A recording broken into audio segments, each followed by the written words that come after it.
Scanning for audio.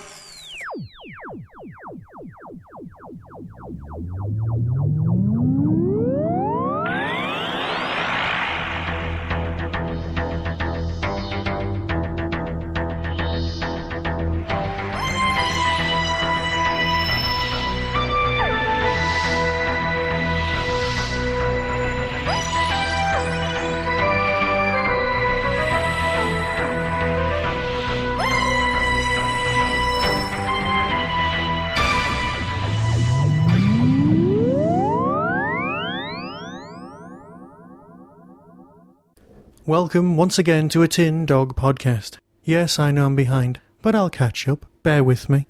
Here's a review of the Big Finish audio from the main range, number 156, Doctor Who Curse of Davros.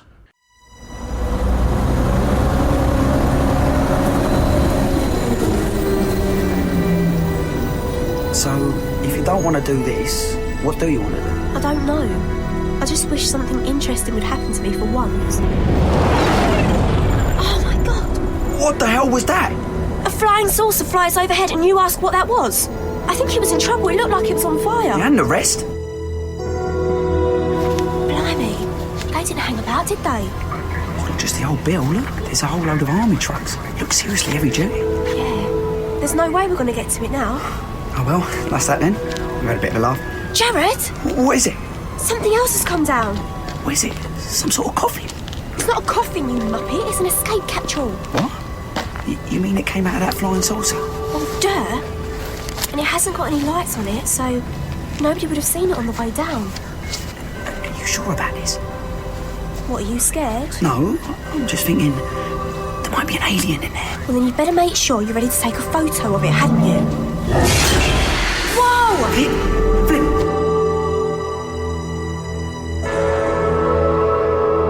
You don't want to stick around? For the doctor? Can't, gotta run. Love you, babes. Don't call me babes. Makes you sound like you're in JLS. I had to find out what you were planning, Davros. So, you know of my intentions. That knowledge will not prevent your death. We all know how the perception of the Sixth Doctor has been rescued by Big Finish's sterling work. A combination of excellent acting on Colin Baker's side combined with stories that are actually worthy of the name Doctor Who. But after 10 years of output, with a number of stories available on audio, match or even surpass the number seen on television, is the quality beginning to wane? In this story, the answer is a definite no. Following on in the loosest sense from last year's Big Finish release, The Crimes of Thomas Brewster, where a certain Philippa Flip Jackson, played by Lisa Greenwood, was transported by tube train to battle robot mosquitoes on a distant alien planet. In the former story, she was largely a bit player, easily disregarded. It seems that the actress herself was rather more memorable to the people at Big Finish Towers, and they asked her back to travel as a bona fide companion of the Time Lord known only as the Doctor. This story opens with the relative mundanity that is modern-day Earth, and a late-night bus, and a close encounter of the patchwork coat kind. The Doctor does not remember Flip, but given the nature of time travel and some of his recent stories with Charlie, this is all forgivable, regardless of which he is most definitely on the run from the Daleks. Meanwhile, 200 years in the past, at the Battle of Waterloo, Davros is getting ready to change human history once and for all by giving a helpful succour to one of history's most notorious figures, Napoleon. There's always a frisson of excitement whenever you hear that there's a Dalek story on the horizon, and, for me, the added bonus of Terry Molloy as the most insane interpretation of Davros to date simply adds to the expectation. Molloy and Baker are both supremely talented performers. As well as being old friends, the interaction between the two is legendary.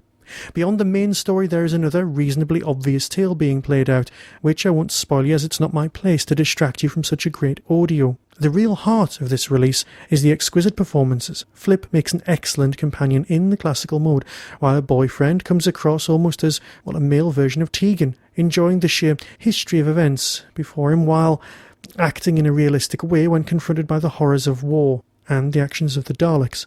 Napoleon and all of the historical characters are so much more than caricatures that we're often presented with, and as always, Nick Briggs, playing the Daleks, gives his all.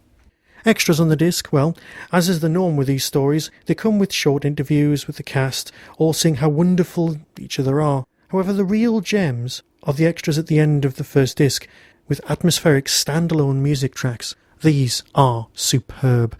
Skip them the first time you hear it, but come back and just immerse yourself in wonderfully atmospheric music. Soon there'll be another 2 parts to this loose trilogy. More Flip action. And I, for one, can't wait. So until next time, be seeing you.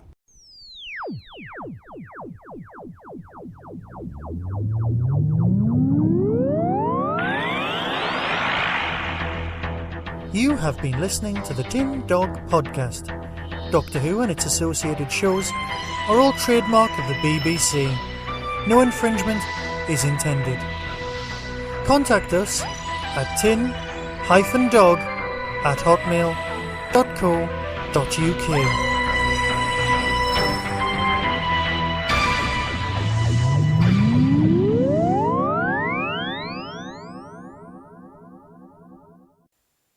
My guest tonight is quite simply Doctor Who, which probably explains how he was able to travel back in time to the 1980s and steal Phil Oakey's hair.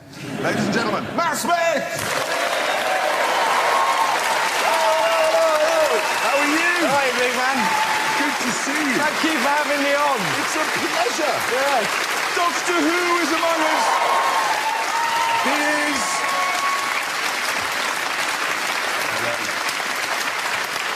not wearing your Doctor Who outfit. No, mate, no, yeah, just me missives, and I've got odd socks on, look, because I couldn't find them. No.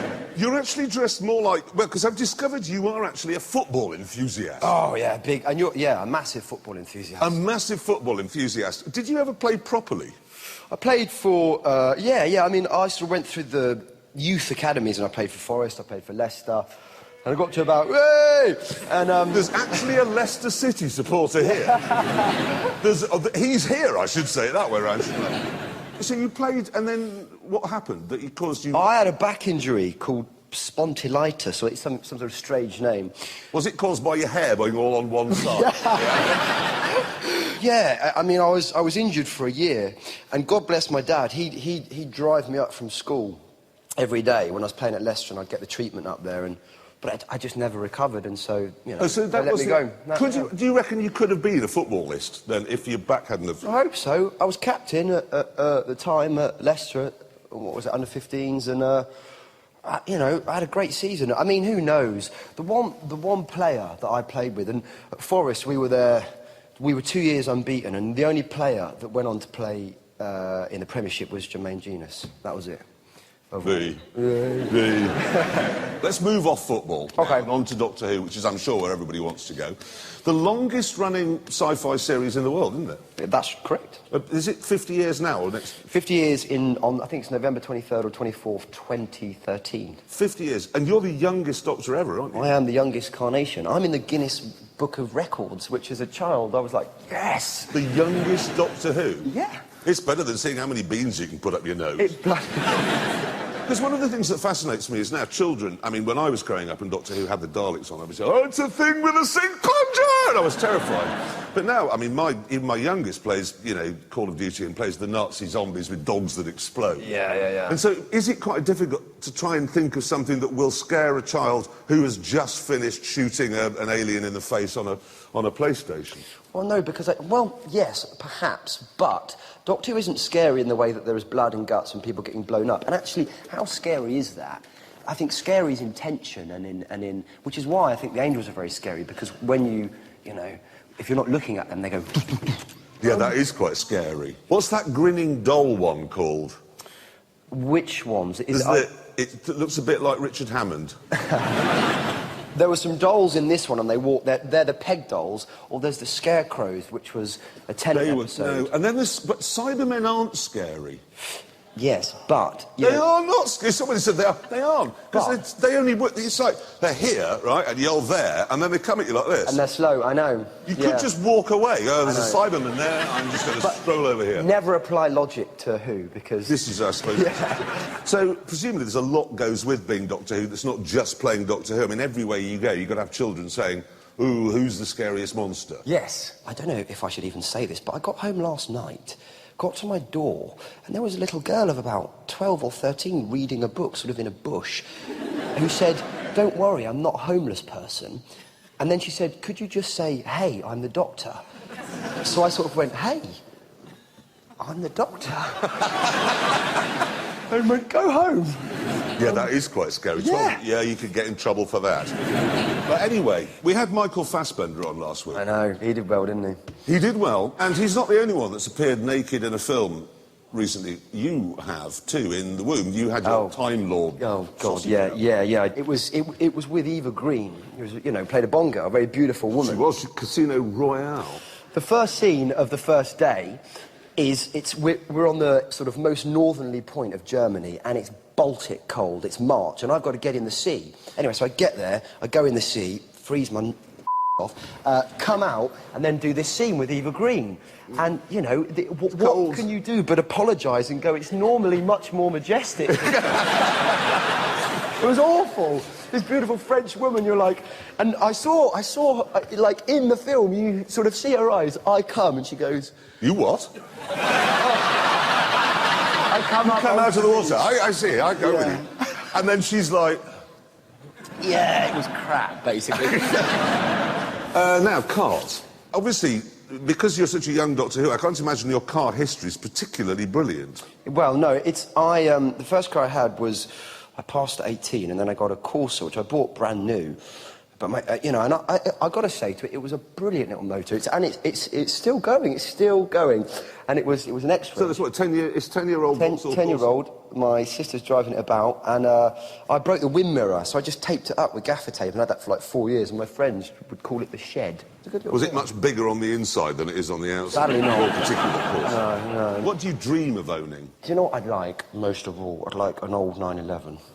I know this is the point of contention. You may as well have an old one, because the new one is exactly the same as it. Sexy cars. Especially the old 911 from, like, what was it, in the 90s. It was right. They're the same as they are now. It's not new. Obviously, of course, you came here to do your lap. Yeah. How did it go? I was getting frustrated. I span off a couple of times. But I just thought, right, hell for leather. But I think that was my problem. A lot of the guests that come here struggle with the second-to-last corner.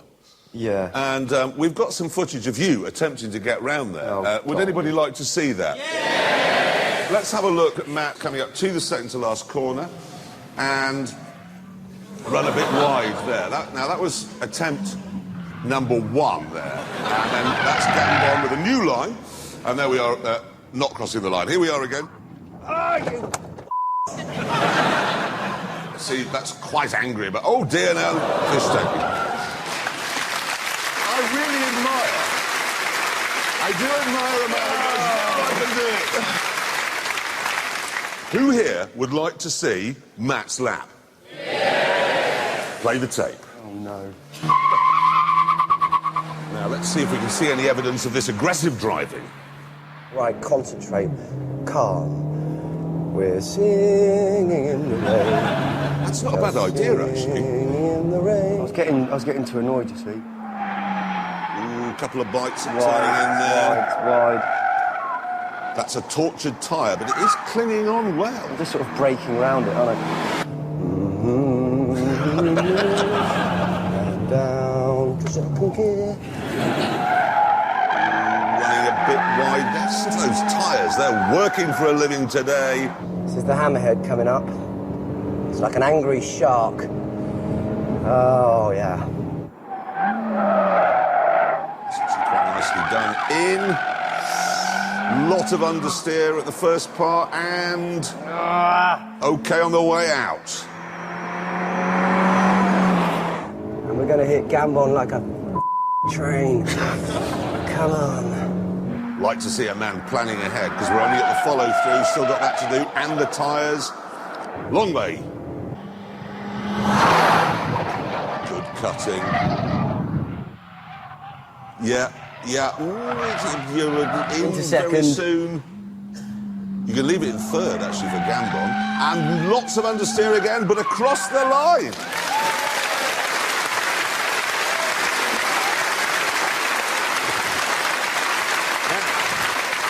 You you are by no means the first Doctor Who that we've had down here. I know, you've had Chris and David. We've had Christopher Eccleston, and we've had David Tennant. We've even had Billie Piper, actually, former assistant. I've driven with Billie. She's quick. She did it in the Lassetti in a I haven't got my glasses on, so I can't read it. It was either a 146.3 or a 148. I haven't got any glasses.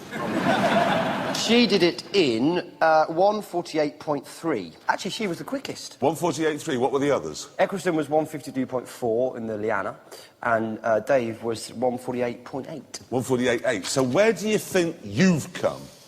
Do you know Actually, what? you're in a new car, because they did it in either the Liana or the Lassetti, as you say. So where do you think you've come I have no idea. I'm nowhere near Fassbender or any of that. Oh, I don't really want to be below Louis Walsh. Where is Louis Walsh? Oh, 147.7, but that wasn't rapid. You did it. 1:40. So that's good. 3.7. Get in! The fastest Doctor Who, and you go right up there. I'll take that. Absolutely. That's a bloody good time. Yeah. That is a good time. Up there with Ryan Reynolds, exactly the same. Right. And it's weird because normally when a lap looks boring and slow and steady, they're the quick ones, and yours look properly aggressive. So that is, I mean, do you drive the TARDIS like that? Is it the full... Yeah. Absolutely, that's the only way to drive. That's probably why it's always broken. Yeah. So always having to hit it with your screwdriver. Anyway, been a huge pleasure to have you. Thanks for having me on. The fastest Doctor Who I'm really chuffed with that. we've ever had. Ladies and gentlemen, Matt Smith!